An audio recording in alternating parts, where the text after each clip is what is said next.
శ్రీమాత్రే నమః. శ్రీ గురుభ్యో నమః.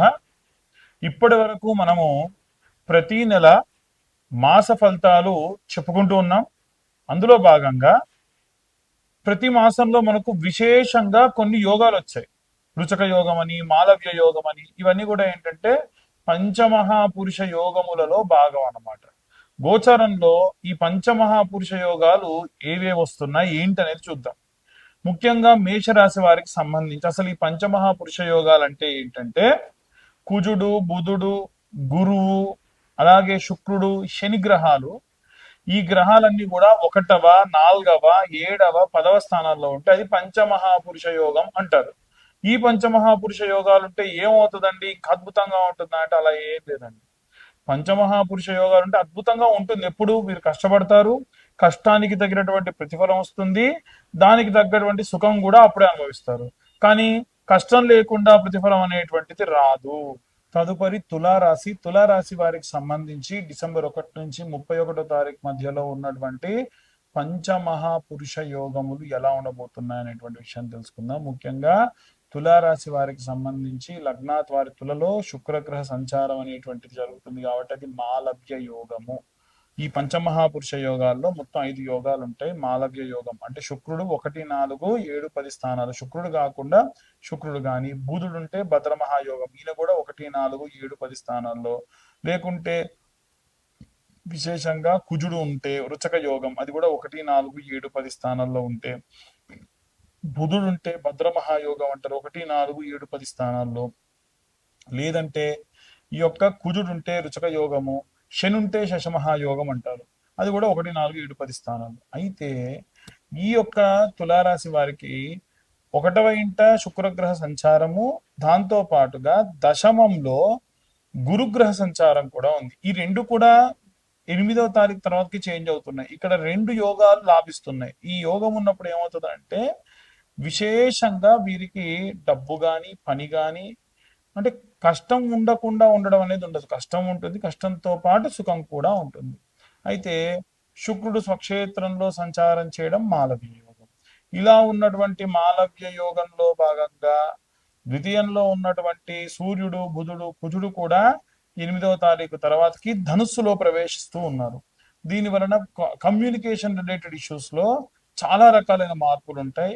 మీ ప్రవర్తన, వ్యవహార శైలి, మీ యొక్క డ్రెస్సింగ్ సెన్స్, ఇవన్నీ కూడా చేంజ్ అవుతాయి ఈ 8వ తారీఖు తర్వాతకి. ముఖ్యంగా చూసుకుంటే 7వ తారీఖు చాలా జాగ్రత్తగా ఉండాలి. ఏదైనా ప్రమాదం కావచ్చు, ఏదైనా సరే దూర ప్రాంతాలకు మీరు ప్రయాణం చేయాల్సినటువంటి పరిస్థితి వచ్చినా పోస్ట్ పోన్ చేసుకోండి. ఎందుకంటే 4 గ్రహాలు కలిసి ఉన్నప్పుడు ఒక గ్రహం లాభిస్తే ఇంకో గ్రహం విపరీతంగా ఫైట్ చేస్తూ ఉంటుంది. దానివల్ల కుటుంబ సభ్యులతో కానీ, సర్కిల్లో కానీ, సొసైటీలో కానీ ఏదో ఒక బాధ ఉండేటువంటి అవకాశం ఉంటుంది. ముఖ్యంగా తులారాశి వారికి దశమ స్థానంలో ఉన్నటువంటి గురువు గురు తిరోగమనంలో భాగంగా మిథునంలోకి వెళ్తూ ఉన్నాడు. అప్పటి వరకు కొంచెం ఇబ్బందికరమైనటువంటి పరిస్థితిగానే మనం పరిగణలోకి తీసుకోవాలి.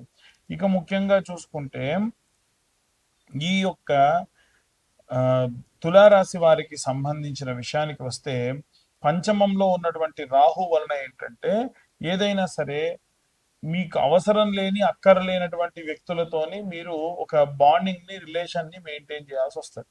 6వ స్థానంలో ఉన్నటువంటి శని ఏదైతే ఉందో మీకున్నటువంటి డిసిప్లినిటీని బాగా డ్యామేజ్ చేస్తుంది. టైం టు టైం మీరు ఏ పనులు చేయలేరు. ఓవరాల్ గా చూసుకుంటే ఈ యొక్క తులారాశి వారికి ఈ యొక్క యోగములు అనేటువంటివి లాభిస్తూ, ఇంకో పక్క విశేషంగా 8వ తారీఖు తర్వాతకి ఏమిటి అనేటువంటి ఆలోచనలో కూడా వీరు ఉంటూ ఉంటారు. గ్రహ సంచారాల్లో భాగంగా ఎప్పుడైతే 4వ స్థానంలోకి మళ్ళీ ఈ 5 గ్రహాల్లో ఏ ఒక్క గ్రహ సంచారం జరిగినా, ఎందుకంటే బుధుడు వస్తాడు నెక్స్ట్ ఇంకొక నెల రోజుల్లో, బుధుడు మళ్ళీ వీరికి 4వ స్థానంలోకి వచ్చేస్తాడు. శుక్రుడు కూడా చిన్నగా సంచారం చేస్తూ 4th హౌస్ లోకి సంచారం చేస్తూ వస్తాడు. ఎప్పుడు మన లైఫ్ టైం మనకు యోగాలు ఉండవు. అవి వచ్చినప్పుడు దీపం ఉన్నప్పుడు ఇల్లు చక్క పెట్టుకోమన్నప్పుడు అవి వచ్చినప్పుడు మనం వాటిని బాగా చేసుకుంటూ ఉండాలి. సో విశేషంగా ఈ గ్రహ సంచారాన్ని బట్టి మనం చెప్పడం జరిగింది. ఇక అందరూ కూడా ఏ రెమెడీస్ తీసుకోవాలి, ఏ మంత్రం చదవాలనే విషయాన్ని ఇప్పుడు మనం తెలుసుకుందాం. ఇప్పటి వరకు మనం ఈ రాశి వారికి సంబంధించి గోచారంలో భాగంగా పంచమహాపురుష యోగాల్లో ఏ ఏ యోగం ఉంది అనేటువంటి విషయాన్ని మనం డిస్కస్ చేసుకున్నాం.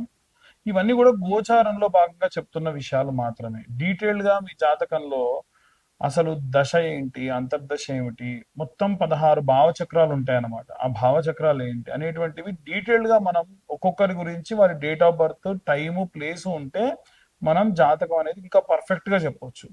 అయితే 60-70 పేజీల్లో జాతకం ఇవ్వడము, దాంట్లో వివాహము, సంతానము, వృత్తి, వ్యాపారము ఎలా ఉండబోతుంది అనేటువంటి విషయాలు కూడా మీతో మాట్లాడడం జరుగుతుంది. డీటెయిల్ గా చాలా మంది ఫోన్ లో మాట్లాడేటప్పుడు నేను స్వయంగా వారికి ఏం చెప్తా అంటే రికార్డ్ కూడా చేసుకోమంట. ఎందుకంటే ఎవరైనా సరే విషయం ఒక రికార్డ్ అనేటువంటిది ఉంటే పర్ఫెక్ట్ గా ఉంటుంది కదా అనేటువంటిది నా యొక్క ఉద్దేశం. అయితే ఇప్పుడు వీరందరూ కూడా ఏ రెమెడీస్ చేసుకోవాలి? చాలా మంది ఈ జాతకం అడిగే వాళ్ళు కూడా పేర్లు, ఉత్త పేరు ఒక్కటే ఉంది పంతులు గారు చెప్పండి అంటే చాలా రోజుకు 10 కాల్స్ దాకా వస్తూ ఉన్నాయి. ఎట్టి పరిస్థితుల్లో కేవలం పేరుని అడిగి జాతకాన్ని మాత్రం చెప్పను. ఎందుకంటే date of birth, time, place ఉంటేనే నిర్దిష్టంగా జాతకం అనేటువంటి తెలుస్తుంది. ఈ జాతకానికి కూడా 2025 రూపాయలు ఖచ్చితంగా ఛార్జ్ చేస్తా. ఎందుకంటే నాకు 3 నుంచి 4 గంటలు టైం పడుతుంది. ఫోన్ చేసి డబ్బులు కట్టిన వాళ్ళు కూడా వెంటనే వెంటనే ఫోన్ చేస్తున్నారు. ఖచ్చితంగా ఒక రోజు 2 రోజులు టైం పడుతుంది. ఇప్పటివరకు ఉన్న వాళ్ళు ఒక్కొక్కరు కంప్లీట్ చేస్తూ మీతో నేను మాట్లాడాలి కాబట్టి. ఇక ఏ రెమెడీస్ తీసుకోవాలి నెలలో అని అడుగుతూ ఉన్నారు చాలా మంది. వీలైతే ఎర్ర చందనం లేకుంటే చందనం ముక్క, ఒక ఒక చందనం కర్ర ఒక చిన్న ముక్క తీసుకొని కొనుక్కొని ఇంట్లో గంధం తీయండి నిత్యము కూడా. ఒక కొన్ని మనం నీళ్లు పోసి గంధం సానరాయి మీద గంధం తీసి సగభాగం ఒక గిన్నెలోకి తీసుకొని మిగిలిన సగభాగం రాగి చెంబులో వేసుకొని నీళ్లు పోసుకొని మీ ఇంటి నుంచి ఎక్కడైనా దగ్గరలో దేవాలయంలో రావి చెట్టు, వేప చెట్టు ఉంటే అక్కడికి కాళ్ళకు చెప్పులు లేకుండా పొద్దున్నే స్నానం చేసిన తర్వాతకి ఎటువంటి అల్పాహారం స్వీకరించకుండా ద్రవ పదార్థాలు మాత్రమే తీసుకొని వెళ్ళండి. ఆంజనేయ స్వామి గుళ్ళో గనక ఈ రావి చెట్టు, వేప చెట్టు ఉంటే ఇంకా మంచిది. ఆ గంధం కలిపిన నీటిని పోసి 21 ప్రదక్షిణాలు చేయండి. ఇలా వీలైతే ఈ నెల రోజులు చేయండి. దాని వలన ఏంటంటే నరఘోష, నరపీడితములతో పాటుగా విశేషంగా ఏవైనా ఇబ్బందులు వచ్చినా, కష్టాలు వచ్చినా, ఏవైనా సరే మీకు ఏదైనా పని పెండింగ్ లో ఉన్నా మీరు ఈ గుడికి బయలుదేరినప్పటి నుండి ప్రదక్షిణాలు పూర్తయ్యేంత వరకు ఎవరితో మాట్లాడకుండా ఉండాలి. పొద్దున్నే లేవగానే మీ పనులు చూసుకోండి. వీలైనంత వరకు కూడా ఎవరిని తిట్టడము, దూషించడము, మాట్లాడడం, చెడు మాట్లాడడం మాత్రం చేయకుండా ఈ గంధం సానరాయితో గంధం తీసుకొని వెళ్ళండి. ఇంకా పిల్లలు ఎవరైనా సరే కాస్త చదువు కోసం ఇబ్బంది పడుతూ ఉన్నారు, చదవట్లేదు, పెళ్లిళ్ళు అవ్వట్లేదు, సంతానం అవ్వట్లేదు అనుకుంటే గనక ప్రతి బుధవారం రోజు రాత్రి 110 శనగలు స్నానం చేసి నానబెట్టండి. 110 శనగలు, కొంచెం దొడ్డు శనగలు పెట్టండి, చోలే శనగలు అంటారు కదా. మరుసటి రోజు ఉదయాన్నే ఈ యొక్క శనగల్ని సూది దారంతో గుచ్చండి. స్నానం చేసిన తర్వాతకి ఉదయం 7:32 లోపు నవగ్రహాల గుడికి వెళ్ళి ఆ గుళ్ళో ఎడమ వైపు ఉన్నటువంటి మధ్యలో ఉన్నటువంటి బృహస్పతి గ్రహం మెడలో వేసేసేయండి. దాని వలన విశేషంగా పిల్లలకు సంబంధించినటువంటి జాతక సంబంధిత దోషములుంటే పోతాయి. ఇదొకటి. ఇక మేధా దక్షిణామూర్తి స్తోత్రం అని ఉంటుంది, లేదా దక్షిణామూర్తి స్తోత్రం ఉంటుంది. ఈ దక్షిణామూర్తి స్తోత్రాన్ని నిత్యము పొద్దున సాయంత్రం పిల్లలు వినేటట్టుగా చూడండి. వీలైతే మీరు కూడా చదవండి పిల్లల కోసం. అలా చేయడం వల్ల పిల్లలకు ఇవాళ రేపు చాలా మందికి వివాహము, సంతానం కాని వాళ్ళు చాలా మంది ఉన్నారు. అయితే ఎవరికైతే వివాహం అవ్వట్లేదో వాళ్ళ కోసం నేను ప్రతి నెల ఆఖరి మంగళవారం నాడు విశేషంగా కన్యా వర పాశుపత హోమాలు నిర్వహిస్తూ ఉన్నా.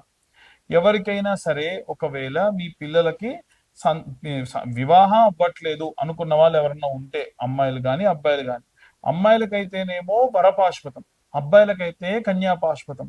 ఏంటి పాశుపతం అంటే చక్కెర తీసుకొని స్వామివారి పైన అభిషేకం చేస్తూ ఉంటాం. ఏది రుద్రం చదువుతూ సంపుటీకరణ మంత్రం చదువుతూ విశేషంగా చేస్తాం. ఆ తర్వాతకి మళ్ళీ హోమం చేస్తారు. హోమం చేసేటప్పుడు ఈ పూజ చేసిన చక్కెర కొంచెం తీసి అందులో కలిపి హోమ ద్రవ్యంలో కలిపి హోమంలో వేయడం జరుగుతుంది. ఇలా పూజ చేయడం వలన విశేషంగా వివాహం కాని వారికి వివాహం అవుతుంది. మొత్తం 380 రకాల పాశుపతాలు ఉంటాయి. దాంట్లో ఆరోగ్య పాశుపతం, సంతాన పాశుపతం, కన్యా పాశుపతం, వర పాశుపతం ఇలా ఉంటాయి. కానీ నేను మాత్రం వర కన్యా పాశుపతాలు చేస్తూ ఉన్నా. లేదు ఇంకేదన్నా మీకు ఆరోగ్య సమస్యలు ఉండి ఆ రకమైనటువంటివి చేయించుకోవాలంటే కూడా కింద ఉన్న నెంబర్కు కాంటాక్ట్ చేయొచ్చు.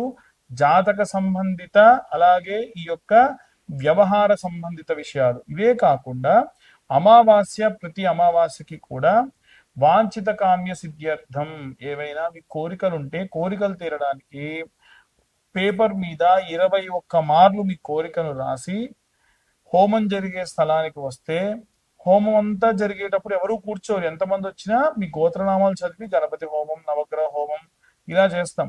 వాంఛిత కామ్య సిద్ధ్యర్థం ప్రత్యేక మంత్రం చదివేటప్పుడు అందరినీ వచ్చి నిల్చోమని ఆ నెయ్యిలో ముంచి ఆ పేపర్ని వేయమని చెప్తా.